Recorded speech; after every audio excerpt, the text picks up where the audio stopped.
14 years ago, a jury deliberated for just 2 hours before finding John Wayne Gacy guilty of murdering 33 young men and boys. The same thing with the victims. I've looked at all of, I don't know if you notice here, we got pictures of every one of the victims here.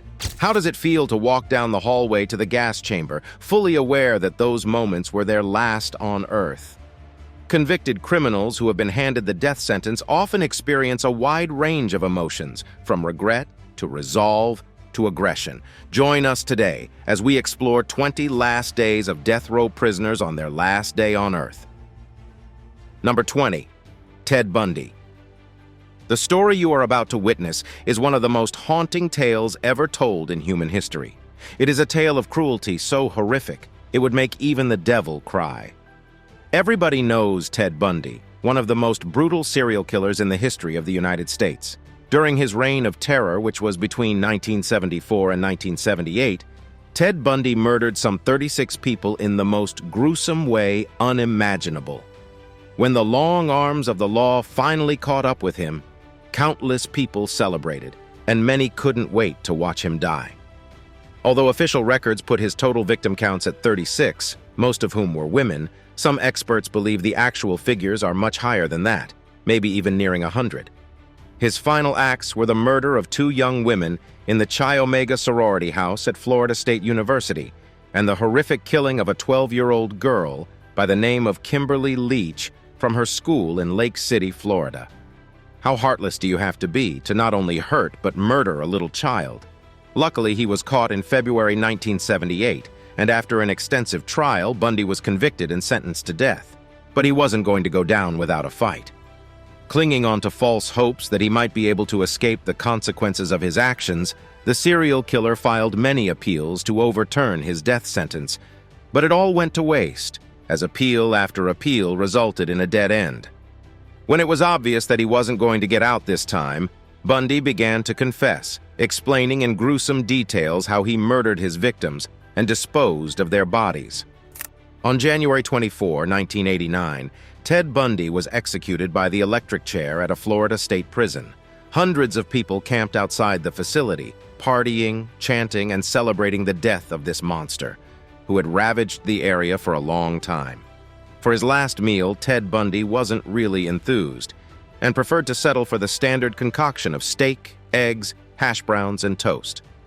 But with death staring right down at him, food was the last thing on his mind, and he didn't even pick at the meal.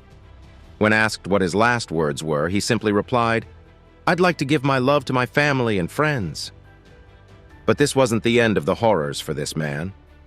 After his execution, scientists removed his brain in order to study the anomaly that transformed him into the monster he was during his lifetime. The rest of his body was cremated, and his ashes were scattered in the Cascade Mountains as per his request. Many people say Ted Bundy was remorseful towards the end of his life and totally regretted his actions. Was this late remorse enough to pacify the countless victims who lost their promising lives at the hands of this crazed monster? We'll leave that for you to decide. Number 19. Carlton Gary. This is the harrowing tale of one of the most sadistic men to ever live. Carlton Michael Gary, also known as the Stocking Strangler, was an American serial killer who was responsible for the death of 3 elderly women, although that may just be the official figure, and in reality he may have killed many more. So how did he get the eerie nickname? Well, that's due to his preferred murder method, which involved strangling his victims till they gave up the ghost. What baffling cruelty! Born on September 24, 1950, Carlton Gary's life started on a very sour note. His father was a construction worker who wasn't ready to accept responsibility for him. As a matter of fact, he never really accepted that Gary was his real son, and this played a huge part in the growth and development of young Gary. His mother, who was very poor and didn't have enough to cater for him, often left him with his aunt or great-aunt, and as a boy, Gary experienced immense suffering. But how did Gary develop a taste for blood? It all started on February 12, 1970, when a 62-year-old lady by the name of Marion Brewer was found strangled in her room at the Hampton Hotel in Albany. When officials discovered the body, they noticed she had been raped, had visible marks on her throat, and her pocketbook was found open near her head, with no money inside. But this was not all. 2 months later, Nellie M. Farmer, another 85-year-old woman, was found dead in a similar manner. Gary's third attempt on the life of another elderly woman resulted in his arrest, but since there was no sufficient evidence to link him with the assault, he was prosecuted for armed robbery, a crime to which he admitted. But this heinous criminal was having a lucky stroke, and in 1975, he was paroled. After a series of shenanigans including several assaults and murders of elderly women, armed robberies, and a daring prison escape, Gary was eventually caught on December 1978. In total, Gary is alleged to have raped 9 and murdered 7 elderly women between 1977 and 1978. Police were able to confirm his involvement due to the fact that his fingerprints were found at not 1, not 2, but 4 of the crime scenes, so he was undoubtedly the culprit. Although Carlton Gary tried to argue that he only went to these houses to rob these elderly women and wasn't responsible for their murder, the evidence stacked against him was too numerous, and he was handed the death sentence. Carlton Gary spent a bit of time on death row, waiting for the end of his life. So what were his last days like, you ask? Well, a bit tumultuous, to be honest. Gary submitted several appeals to counter his sentence and escape the consequences of his crimes, but that wasn't going to happen. But there was a ray of sunshine in these dark clouds. After initially setting his execution date for December 16, 2009, the date was again shifted, as the court considered whether it was necessary to conduct a DNA test in order to prove his involvement in the deaths he was being sentenced for. But this optimistic turn didn't last long, and a new execution date was soon set for March 15, 2018. On March 15, 2018, Carlton Gary's reign of terror came to a close as he was executed by lethal injection. But here's the most mysterious part of it all. The stocking strangler refused to make a final statement and instead remained silent as his execution proceeded. Number 18. Wesley Allen Dodd. You've probably heard many haunting stories of sadistic serial killers, but this one you're about to watch will definitely chill you to the bones. Wesley Allen Dodd was an American serial killer who took things to a whole different level. This man didn't just murder his victims, he did it with no remorse whatsoever and was more than willing to accept the capital punishment because he felt he was irredeemable. Dodd, who claimed to have a troubled childhood, found solace in molesting young boys sexually at the tender age of 13. This continued all through his life until his death in 1993. Overall, Dodd is believed to have been responsible for the murder of several young boys, whom he also sexually assaulted. This included 2 brothers, Coble and William Neer, who were 11 and 10 years old, respectively. But that's not the craziest part. After he was caught, Dodd revealed that he had a scrapbook with newspaper clippings of the murders he committed and a suitcase filled with the underwear of his victims. A thorough search of his home in Vancouver also revealed a diary filled with jarring details of his murderous escapades. In 1990, after a horrifying trial, Wesley Allen Dodd was sentenced to death for the murder of the Neer brothers, as well as the separate rape and murder of another 4-year-old boy named Lee Iseli. Unlike many other serial killers, Allen Dodd did not appeal his case, as he believed he deserved to die, and even advocated that he be executed quickly in order to rid the world of his menace. On January 5, 1993, Wesley Allen Dodd was executed by hanging, in front of 12 witnesses including local and regional media, prison officials, and family members of the victims. His preferred last meal was broiled salmon and fried potatoes. His last words were as chilling as his life had been. "I was once asked by somebody, I don't remember who, if there were any way sex offenders could be stopped. I said no. I was wrong. I was wrong when I said there is no hope, no peace. There is hope, there is peace. I found both in the Lord, Jesus Christ. Look to the Lord, and you will find peace." Number 17. Timothy McVeigh. Now, we're about to dive into something a little bit different, so try not to get freaked out.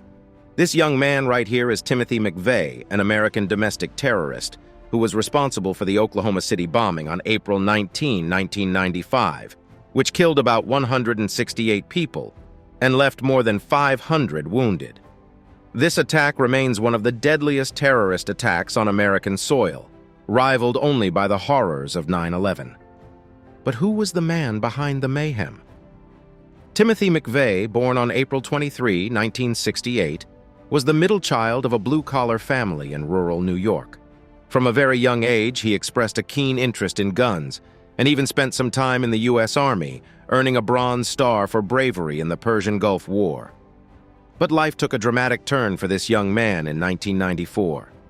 After being exposed to several literary works that confounded his mentality and instilled a bitter hatred for the American government in his heart, McVeigh, along with his friends Terry Nichols and Michael Fortier, started planning the attack that would leave a lasting memory in the minds of every American. 2 days after the bombing, McVeigh was taken into federal custody, and his month-long trial began in August 1995. There was no need to beat about the bush on this case, and within 3 days, the jury had reached a verdict. Guilty, the judge echoed, sentencing the young man to death. His execution date was slated for June 11, 2001. McVeigh's time on death row was quite unremarkable. But he did his best to appeal his case, although all his cases were met with denial. But this man had a little trick up his sleeves. As part of his last wishes, McVeigh asked that his execution be televised. However, the government was unwilling to grant him the hero status he desired, and his request was denied. Till his death, McVeigh maintained that his actions were born out of necessity, and even stated that his only regret was that he was not able to completely destroy the federal building. After a brief postponement, the execution was eventually slated for June 11. In another twist, McVeigh invited conductor David Woodward to perform Requiem Mass music on the eve of his execution. Even though Woodward has his reservations about the young man, just like everybody else, he accepted the invitation. McVeigh's request for a Catholic chaplain and a meal consisting of mint chocolate chip ice cream were granted, and he was executed by lethal injection on June 11, 2001. At the time, McVeigh was the first federal prisoner to be executed since 1963. His final word was Invictus. Thus ended the reign of terror of one of the most sadistic humans to ever walk this earth. Number 16. John Wayne Gacy. Sometimes the most hardened criminals hide under a facade, portraying themselves as law-abiding citizens and right-standing members of the society. This is the story of John Wayne Gacy, a serial killer who was responsible for the murder of 33 young boys in the 1970s. No one could have expected such a model citizen who was known for his sociability and constant performance as a clown at charitable events and children's parties. So what drove this man to such madness? Frankly, no one can really tell, but he was observed to have exhibited a growing tendency towards sadism, a trait which played a huge role in some of the crazy adventures he reveled in later in his life. After going on a murderous rampage, Gacy, who was also known as the Killer Clown, was eventually caught in 1978, following the disappearance of a young boy by the name of Robert Peast. Police obtained a search warrant for the man's house, and nothing could have prepared them for what they were about to see. The bodies of 26 boys and young men were dug up in and around Gacy's house. At his trial, Gacy pleaded innocent by reason of insanity, and his claim was supported by a psychologist who diagnosed him with schizophrenia. But the jury wasn't having it, and he was subsequently handed the capital punishment. His time on death row seemed to be the most peaceful of his life. There, he took an interest in art, and his paintings were even featured in galleries and sold at auctions. He was finally executed on May 10, 1994 at the Stateville Correctional Center in Crest Hill, Illinois. Number 15. Gary Gilmore.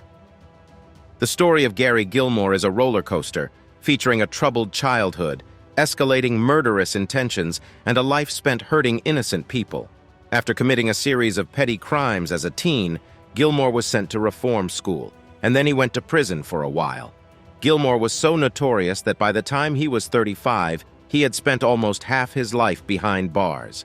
Can you imagine that? Things started looking up for this man in May 1976, after he received a conditional release. But then, he did something absolutely dramatic that totally sealed his fate. Just 2 months after leaving prison, Gilmore murdered 2 men in cold blood during 2 separate robberies, and he was arrested shortly after. This time, he wasn't getting out.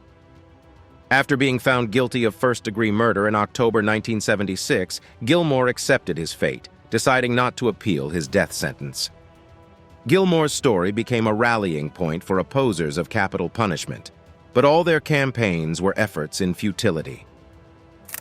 On January 17, 1977, Gary Gilmore became the first man to be executed in the United States in nearly 10 years after the Supreme Court reinstated the death penalty. The way he chose to go wasn't pretty at all, as he was executed by a volunteer firing squad in the Utah State Prison in Draper. His last couple of months alive were spent in solitude, and when his lawyers tried to appeal his case, he fired them, choosing to accept his fate. Was this resignation to fate a product of remorse, or was Gilmore just tired of living like a criminal and chose to seek solace in the cold arms of death? We might never know. Number 14. Billy Wayne Coble. How about this chilling story of a man who decided to solve his marital problems by murdering his brother-in-law, Waco Police Sergeant Bobby Vicha, along with his parents Robert and Selda Vicha in their home near Waco?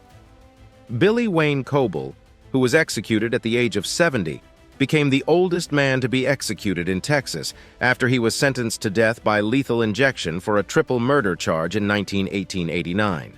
What's more, Coble had been languishing in prison on death row for over 30 years.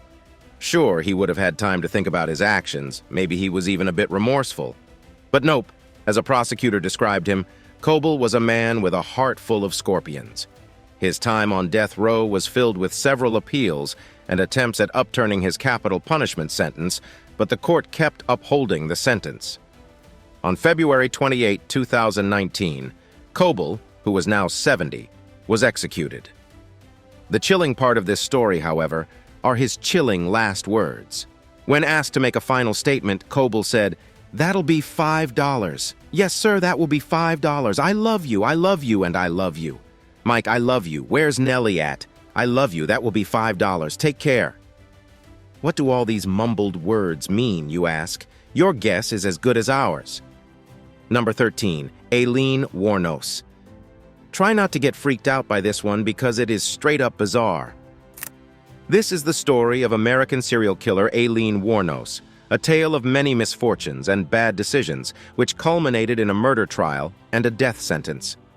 From her childhood, Aileen learnt to sell her body for money, drugs, and cigarettes. Seeing the potential in this venture, she set out to become a full-blown prostitute. Things were going as well as they could until 1989, when she shot and robbed 7 of her male clients. Although she claimed she was acting in self-defense because the men were trying to rape her, that's pretty hard to believe. Keep in mind that these 7 murders were separate incidents. So what are the chances that you would need to defend yourself by killing 7 men consecutively? These murders happened within the range of 12 months, and all the men were motorists between the ages of 40 and 65. She received her final death sentence in 1993 and was placed on death row at the Florida Department of Corrections Broward Correctional Institution. Her last couple of years on Earth were filled with complaints and a nonchalant attitude. She even tried to appeal a couple of times, but that didn't really work out. Ultimately, she was executed by lethal injection on October 9, 2002. She denied any last meal and only requested a cup of coffee. Her last words, "Yes, I would just like to say I'm sailing with the Rock and I'll be back like Independence Day with Jesus. June 6 like the movie. Big mothership and all, I'll be back. I'll be back." At the time of her death, Wuornos was the second woman to be executed in the United States, since the Supreme Court restored capital punishment on 1976. Number 12. Barbara Graham. Get ready for another story stranger than fiction, but this time we're in San Quentin, home to some of the most hardened criminals in the United States. One of such was Barbara Graham, or Bloody Babs, as she was affectionately named by the press. Maybe not affectionately, but you get the point. As someone once said, maybe if we stopped giving serial killers such epic names, maybe then we wouldn't have so many serial killers in our society. Barbara's life of crime was influenced by her husband, Henry Graham, who introduced her to a couple of illegal dealings and brought her in contact with some shady people. Some of these people were Jack Santo and Emmett Perkins, who were Henry's friends. Together, they did drugs, did some petty crimes, and when that wasn't enough, resorted to murder, which finally got them in the biggest trouble. Well, murder wasn't really the plan. You see, their plan was to rob an elderly woman who lived nearby and was believed to possess lots of money perfectly hidden in her house. But, as you would imagine, things didn't really go as planned, and the robbery attempt left them with almost nothing and a dead, elderly woman at their hands. The gang was subsequently arrested and sentenced to death for murder and robbery. Although Barbara Graham appealed her sentence while she was holed up at the California Institution for Women in Chino, California, her appeal was denied, and she was moved to San Quentin in 1955. On June 3 of the same year, Barbara Graham was executed by the gas chamber. In a chilling turn of events, Barbara requested that she be blindfolded because she didn't want to look at the witnesses who were there to confirm her execution. Her last words were, "Good people are always so sure they're right." But then she quickly scratched that when she was asked to take a deep breath to make her death easier, and she said, "How the hell would you know?" After his death, Barbara was buried at Mount Olivet Cemetery in San Rafael, California. Number 11, David Mason. Still in San Quentin, but this time we're on a different timeline. The year is 1993, and what you're looking at are the last moments of serial killer David Edwin Mason.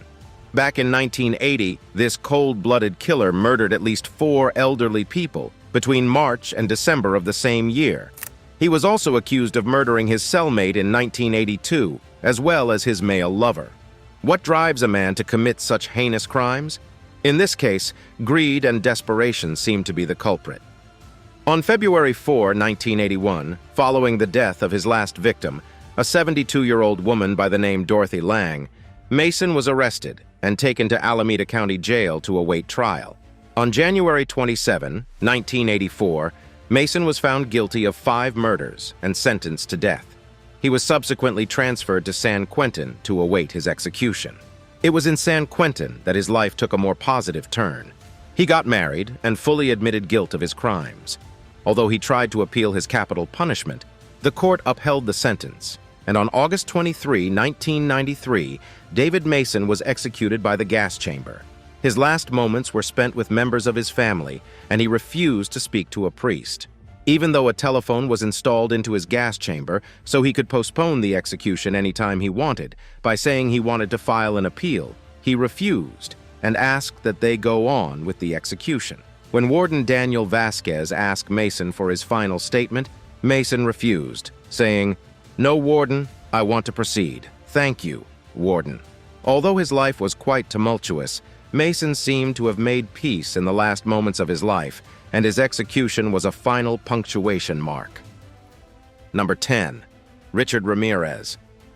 You've probably heard of the Night Stalker, or maybe you know him as the Walk-In Killer or the Valley Intruder. Whatever moniker you know this man by, you surely don't want to be caught up with him in a dark alley. Ricardo Richard Levia Ramirez was an American serial killer, Satanist, and sex offender whose life of crime brought him immense fame and ultimately the death penalty. Between June 1984 and August 1985, Ramirez went on a crime spree before he was arrested on August 30, 1985. On September 20, 1989, Richard Ramirez was convicted of 43 charges. This included 13 counts of murder, 5 counts of attempted murder, 11 sexual assaults, and 14 burglaries. So you know this criminal was pretty prolific. But here's the chilling part. When the press asked how he felt about his sentence, Ramirez said, "Big deal. Death always went with the territory. See you in Disneyland." Throughout his trial, Ramirez acquired quite a reputation and built a huge fan base. He ended up marrying one of his fans while on death row on October 3, 1996. His last moments on Earth were filled with unsuccessful appeals. And on June 7, 2013, he died of complications secondary to B-cell lymphoma at Marin General Hospital in Green Bay, California. Number 9, John Spenkelink. Ready for another disturbing story? Try not to get spooked by this one. This is the story of John Arthur Spenkelink, who was the first convicted criminal to be executed in Florida after capital punishment was reinstated in 1976. Spenkelink's life was filled with several criminal activities, including armed robbery, for which he was serving a 5 years to life sentence. before escaping from a California prison in 1972. His criminal activities came to a peak on February 9, 1973, when he shot a man named Joseph J. Seaman-Kiewicz in the back and hit him with a hatchet. This time around, he wasn't going away for life. Instead, he got served the capital punishment. Although Spenkelink claimed he acted in self-defense, that the man had stolen his money and sexually assaulted him, the court wasn't really having it. Several times, Spenkelink appealed his death sentence. But everything was sealed in 1977, when Florida Governor Reuben Askew signed his death warrant, sealing his fate. Spenkelink's execution was finally carried out on May 25, 1979, and he died by the electric chair. His most famous quote remains, "Capital punishment means those without capital get the punishment." Number 8. Clarence Ray Allen. Market burglary, murder, and armed robbery are few of the heinous crimes perpetrated by this man. But what sent Clarence Ray Allen to the brink of death was the proxy killing of 3 people while he was in prison, including a witness who had testified against him. We're back in San Quentin again, and this time we're checking out the story of this hardened criminal who was sentenced to life imprisonment for the organized burglary and robbery of a Fresno area supermarket owned by Ray and Fran Schletwitz, with whom Allen was acquainted for years.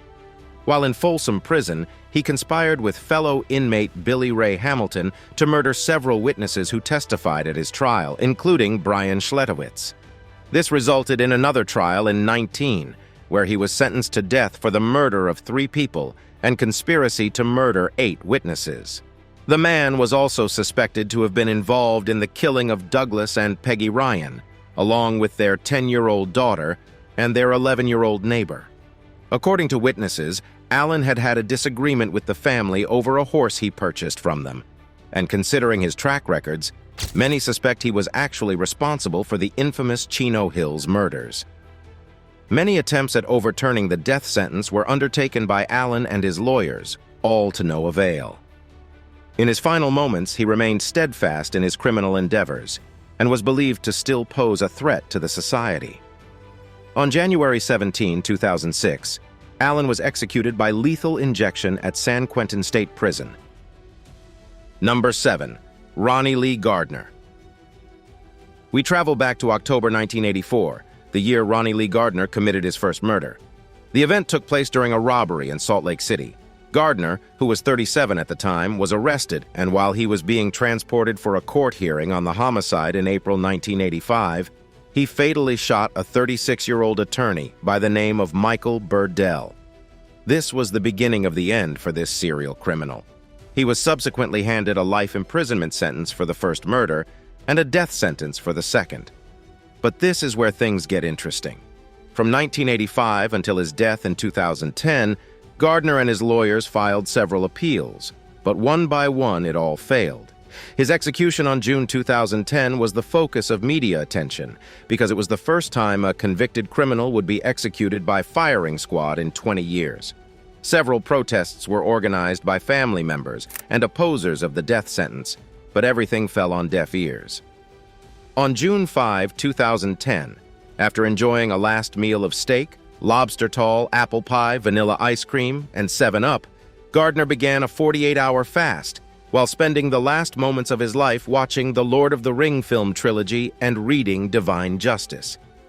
When the day of his execution finally came and he was asked for his last words, Gardner replied, "I do not. No." He was executed by firing squad at the Utah State Prison in Draper on June 28, 2010. Family members held a vigil outside the prison while playing Freebird by Lynyrd Skynyrd. Thus ended the tumultuous life of Ronnie Lee Gardner. But if you think this story was strange, you should see what comes next. Number 6. Hermann Ashworth. While some criminals claim innocence of their crimes till death, Hermann Ashworth admitted to the crimes that led to his execution. This ruthless criminal was convicted of aggravated murder and aggravated robbery following the murder of Daniel L. Baker in September 10, 1996. After pleading guilty at the trial and relinquishing his right to present mitigating evidence, he was promptly sentenced to death. Here's the most disturbing part. Throughout his trial, Ashworth displayed signs that he indeed wanted to be executed. His failure to appear before a hearing of the Ohio Parole Board on August 31, 2005, as well as his dismissal of the lawyers who were trying to keep him alive, solidified his intentions to accept full responsibility for his actions. Unfortunately, his adoptive parents couldn't visit him before his execution, as Hurricane Rita was ravaging at the time. But there's another twist. The parents had not even planned to witness the execution. For his last meal, Ashworth requested 2 cheeseburgers with lettuce and mayonnaise and French fries with ketchup. He downed the heavy meal with 1 Dr. Pepper and 1 Mountain Dew. He sure did work up a huge appetite once he was staring death right in the eye. Ashworth was executed by lethal injection, and his final words were, "A life for a life. Let it be done and justice will be served." Well said, Herman. Well said. Now it's time for today's subscriber pick. When convicted felons are faced with the death penalty, what do you think goes through their minds? Do they regret their actions in those last moments as they stare death right in the eye? Do they wish they had done things differently? Or do they remain adamant and unwavering in their convictions that they were right and the system was wrong for punishing them this way? How do you feel about capital punishment? Do you believe it is a necessity, or is it an archaic system of judgment that should be done away with? Share your thoughts with us in the comments. Number 5. Johann Alfred Ander. We travel back to 1920 to the last execution to be observed in Sweden, Johann Alfred Andersson. Ander was a convicted murderer who was handed the capital punishment for the armed robbery of a Swedish exchange agency and the aggravated murder of the clerk, Victoria Hellsten. The man had beaten the clerk so severely that she died as he tried to make away with 6,000 Swedish kroner. Staff at the nearby Temperance Hotel noticed the incident and quickly alerted the authorities. When questioned about the source of the huge amount of money he was carrying about, Ander claimed that he had received the money from an unknown foreign man, whom he had met during his stay at a hotel in Stockholm, Sweden. He was subsequently awarded the death sentence. Ander's last moments on earth were filled with appeals of clemency made unto the king by his father, but all his pleas fell on deaf ears. On November 23, 1910, Ander was executed by a new guillotine imported from France. This was the only instance in which it was ever used in Sweden. At his execution, Ander maintained a calm composure and even greeted his executioners good morning. He wanted to say a few last words, but the executioner refused. After his execution was concluded, his body was donated to science. Number 4. Bill Bailey. When Bill Bailey went to the gallows in 1996, he became the 3rd person to be hanged in the United States since 1965. As of 2023, Bailey remains the last person to be lawfully executed by hanging in the United States. But what did he do to deserve such a cruel fate, you ask? Let's backtrack a little. Bill Bailey was a murderer, armed robber, and convicted felon who was convicted on 2 counts of first-degree murder of Gilbert Lamberston and Clara Lamberston. But that's not all. He was also convicted for first-degree robbery, forgery, possession of a deadly weapon during the commission of a felony, and possession of a weapon by a prohibited person. It seems this guy was really prolific in his criminal endeavors. As a result of his many heinous crimes, Bailey was sentenced to death by handing in 1989. According to the jury, his crimes were outrageously or wantonly vile, horrible, or inhuman. Although Bailey had the option of a lethal injection, he chose to go to the gallows, and his execution became the first to be carried out in Delaware in about 50 years. Number 3. Wesley Baker. Ready for another chilling tale of murder and punishment? We've got you covered. The story of Wesley Baker is one that will definitely send chills down your spine. After murdering Jane Frances Tyson right in front of her 2 grandchildren in Catonsville on June 6, 1991, Baker was subsequently arrested and sentenced to death.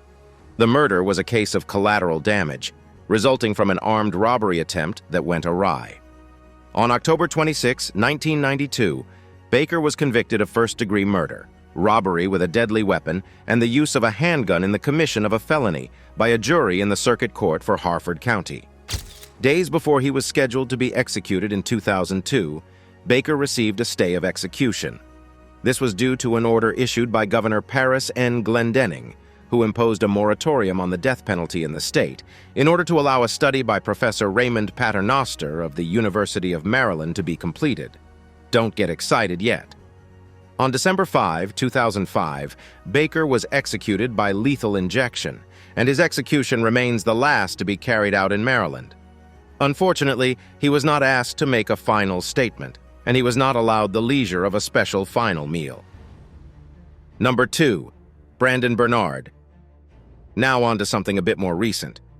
In 1999, an American man by the name of Brandon Anthony Micah Bernard was convicted of armed robbery, kidnapping, and the murder of 26-year-old Todd Bagley and 28-year-old Stacy Bagley. He was subsequently sentenced to death for the murders and remained on death row until his execution on December 10, 2020. Now, pay attention, because this story is rife with controversy. For one, following his conviction, there were many debates concerning his culpability in the crime. Before he was eventually executed, many big names, including prominent politicians, public figures, and even 5 of the surviving jurors from his trial, advocated for his sentence to be commuted. Unfortunately, this didn't really produce any fruits. On December 10, 2020, Bernard was executed by lethal injection at the United States Penitentiary in Terre Haute, Indiana. So what was his last meal? Bernard enjoyed a delicacy of meat lover's pizza and a brownie before succumbing to the cold hands of death. In his last words, he apologized to the couple he had murdered, adding that these were the only words that he could say that completely capture how he feels now and how he felt that day. Number 1. Kenneth Biros. Finally, our bizarre adventure ends with the story of Kenneth Biros. Biros was a murderer who was convicted for the aggravated murder of 22-year-old Tammy Engstrom in 1991. So why did he commit such a heinous crime? Well, this was an expression of rage. But things get a little weirder. In order to hide the evidence of his evil deeds, Biros proceeded to chop up the body and spread numerous parts across a wide territory through northeast Ohio and northwest Pennsylvania. Luckily, he was caught and was sentenced to death for aggravated murder, attempted rape, aggravated robbery, and felonious sexual penetration. He could have escaped the death penalty, but a plea of clemency submitted to Governor Ted Strickland was promptly denied. Biros' execution even set a Guinness World Record for the first condemned person to be executed by lethal injection in the United States with the use of a single drug. Thanks for watching, and we'll see you in the next one.